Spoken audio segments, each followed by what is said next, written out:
My husband is a stuffy traditionalist, the kind of man who refuses to sleep with me. To keep me at bay, he buttons his pajamas up to the very top button every night and even tucks a Bible under my pillow before we go to sleep. I'd finally had enough and was about to file for divorce when a string of comments suddenly materialized before my eyes. Poor Dragon Lord.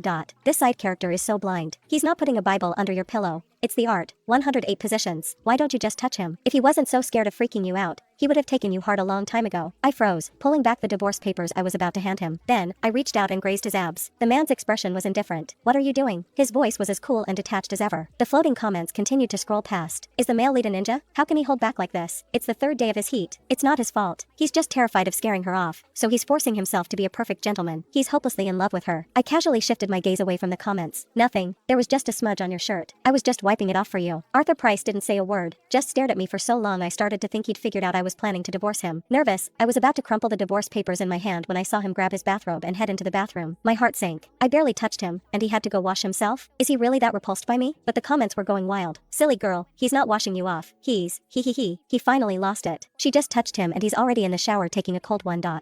He's in there whispering her name. My face flushed. An hour later, Arthur emerged from the bathroom, his voice much clearer. There's a charity gala hosted by the Landon Group tonight. You're coming with me. I frowned. I don't think so. Those events are always so boring and exhausting. Arthur reached out and grabbed my sleeve, his tone softening into something almost like a plea. Just this once. The comments exploded.